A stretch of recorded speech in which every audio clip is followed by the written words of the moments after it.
दोस्तों, आज की कहानी एक किसान और परमात्मा की है।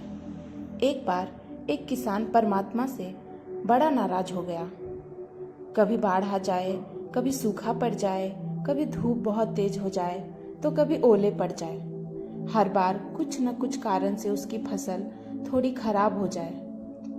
एक दिन बड़ा तंग आकर उसने परमात्मा से कहा, देखिए प्रभु, आप परमात्मा हैं, लेकिन लगता है आपको खेती बाड़ी की ज़्यादा जानकारी है नहीं।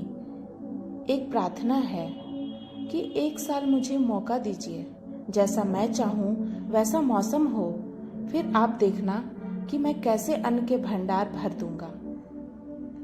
परमात्मा मुस्कुराए और कहा, ठीक है, जैसा तुम कहोगे वैसा ही मौसम बना दूंगा, मैं दखल नहीं करूंगा। किसान ने गेहूं की फसल बोई। जब धूप चाहिए तब धूप मिली, जब पानी तब पानी, तेज धूप, ओले, बाढ़, आंधी तो उसने आने ही नहीं दी। समय के साथ फसल बढ़ी और किसान की खुशी भी, क्योंकि ऐसी फसल तो आज तक नहीं हुई थी। किसान ने मन ही मन सोचा, अब पता चलेगा परमात्मा को कि फसल कैसे करते हैं। बेकार ही इतने बरस हम किसानों को परेशान करते रहे। फसल काटने का समय भी आया। किसान बड़े गर्व से फसल काटने गया, लेकिन जैसे ही फसल काटने लगा, एकदम से छाती पर हाथ रखकर बैठ गया।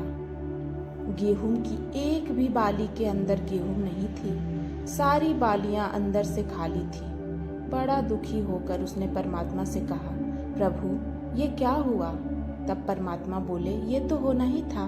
तुमने पौधों को संघर्ष का जरा सा भी मौका नहीं दिया, न तेज धूप में उनको तपने दिया, न आंधी ओले से जूझने दिया, उनको किसी प्रकार की चुनौती का एहसास जरा भी नहीं होने दिया। इसीलिए सब पौधे खोखले रह गए। जब आंधी आती है, तेज बारिश होते हैं, ओले गिरते हैं, तब पौधे अपने बल से ही खड़ा रहते हैं।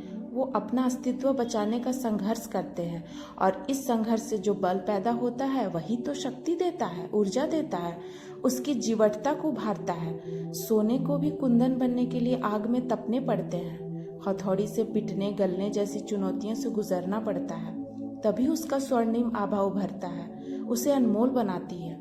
उसी तरह जिंदगी में भी अगर संघर्ष ना हो, चुनौतियां ना हो, तो आदमी खोखला ही रह जाता है, उसके अंदर कोई गुण नहीं आ पाता। ये चुनौतियां ही हैं जो आदमी रूपी तलवार को धार देती है, उसे सशक्त और प्रखर बनाती है। अगर प्रतिभाशाली बनना हो तो चुनौतियों को स्वीकार करना ही पड़ेगा, अन्यथा हम खोखले ही रह जाएंगे। अगर जिंदगी में प्रखर बनना है, प्रतिभाशाली बनना है, तो संघर्ष और चुनौतियों का सामना तो करना ही पड़ेगा।